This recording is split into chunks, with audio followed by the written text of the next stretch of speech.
Menginjakan kaki di bumi Islandia, kita seolah-olah terlempar ke dalam dunia yang tidak lazim, terutama ketika membahas sistem keuangannya. Jauh dari hiruk-pikuk kota-kota finansial di Eropa, Islandia memamerkan sebuah sistem keuangan yang unik dan tidak biasa. Pertanyaannya, mengapa sebuah negara di utara Atlantik ini memiliki pendekatan yang begitu berbeda dibandingkan dengan tetangga-tetangganya di daratan Eropa? Tahun 2008 menjadi saksi bisu bagi gemuruh krisis keuangan global yang meluluhlantakkan fondasi ekonomi banyak negara di Eropa. Namun di tengah kekacauan itu, satu negara bersama hiruk-pikuk alam utaranya memilih jalur yang kontras dan membingungkan.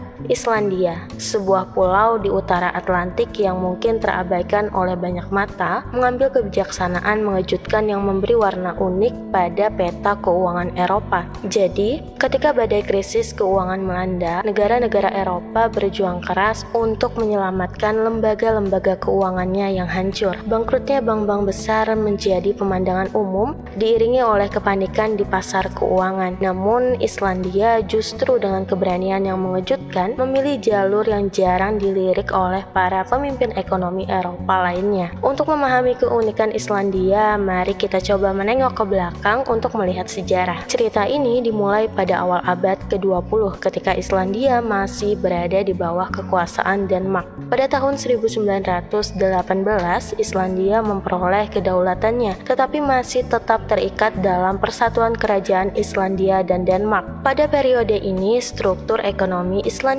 didasarkan pada pertanian dan perikanan, dan keuangan mereka tidak begitu kompleks seperti negara Eropa lainnya. Namun, titik balik sejarah ekonomi Islandia terjadi pada tahun 2008 ketika krisis keuangan global mengguncang pasar keuangan di seluruh dunia. Islandia terkena dampak serius dan bank-banknya bahkan mengalami kebangkrutan massal. Pemerintah Islandia pun mengambil langkah drastis dengan menolak untuk menyelamatkan bank-banknya, membiarkan mereka jatuh dengan harapan akan pemulihan alamiah. Sedangkan negara-negara Eropa lainnya memilih menyelamatkan bank-bank mereka dengan dana publik. Namun Islandia tetap pada pendiriannya dan membiarkan 3 bank besar mereka jatuh bangkrut. Keputusan ini yang terasa kontroversial pada saat itu bukanlah tindakan ceroboh atau tanpa perhitungan, melainkan Islandia memutuskan untuk mengambil resiko yang besar dengan keyakinan bahwa membiarkan bank-banknya jatuh bangkrut adalah langkah yang diperlukan untuk membersihkan sistem keuangan mereka dari spekulasi berlebihan dan ketidakstabilan.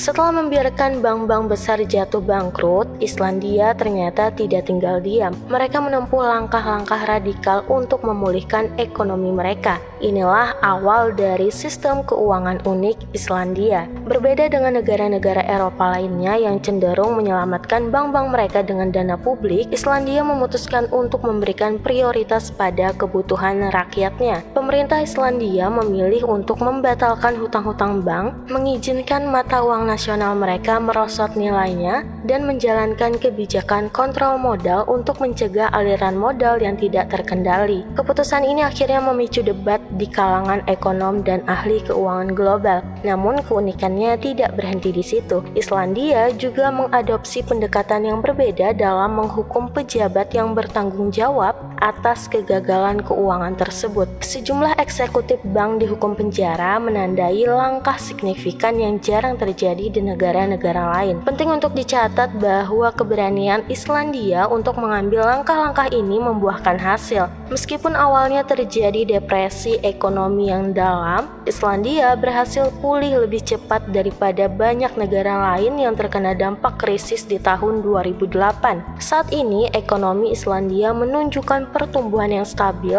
dan tingkat pengangguran serta ketidaksetaraan ekonomi relatif rendah. Hingga pada akhirnya di tahun 2010, pemerintah Islandia berhasil menegosiasikan kesepakatan dengan kreditor internasional untuk mengurangi beban hutang mereka. Jadi, mengapa Islandia memilih jalur yang berbeda? Sekali lagi, keputusan ini didasarkan pada tekad mereka untuk memberikan prioritas pada kepentingan rakyatnya. Dalam menghadapi krisis, Islandia tidak hanya berusaha menyelamatkan sektor keuangan mereka, tetapi lebih jauh lagi. Mereka berkomitmen untuk menciptakan sistem keuangan yang lebih berkelanjutan dan adil.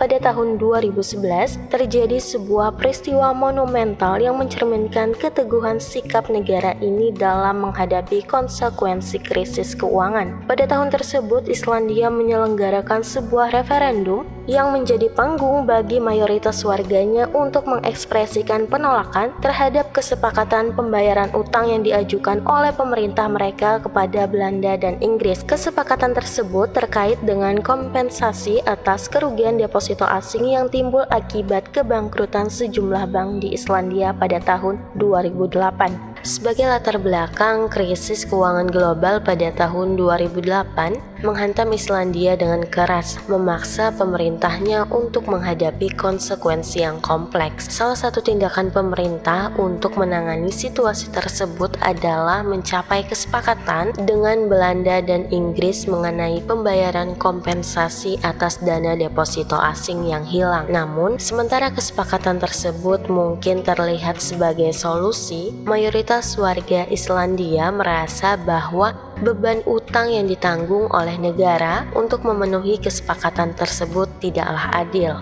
Inilah latar belakang referendum tahun 2011 di mana warga Islandia diberikan hak untuk mengeluarkan suara dan memutuskan apakah mereka setuju atau menolak kesepakatan pembayaran utang tersebut. Hasilnya mencengangkan, di mana mayoritas warga memilih menolak kesepakatan tersebut. Keputusan ini mencerminkan ketidakpuasan terhadap upaya pemerintah untuk menyelesaikan masalah keuangan dengan cara yang dianggap merugikan kepentingan nasional. Referendum ini bukan hanya sekedar pernyataan penolakan terhadap utang, tetapi juga menciptakan momentum politik yang signifikan di Islandia. Hal ini memberikan sinyal bahwa masyarakat menginginkan transparansi, partisipasi lebih besar dalam keputusan yang mempengaruhi ekonomi mereka, dan keterlibatan yang lebih aktif dalam membentuk arah kebijakan negara. Dengan keputusan-keputusan unik ini, Islandia membangun pondasi untuk pertumbuhan ekonomi yang lebih berkelanjutan dan inklusif. Mereka membuktikan bahwa paradigma keuangan yang berbeda adalah mungkin dan dapat menciptakan keberlanjutan jangka panjang. Sebagai hasil dari keberanian mereka, Islandia bukan hanya sebagai contoh unik dalam peta keuangan Eropa, namun juga sebuah kisah inspiratif tentang bagaimana negara kecil dapat menavigasi melalui badai krisis dengan menjunjung tinggi keadilan, transparansi, dan juga kepentingan rakyatnya.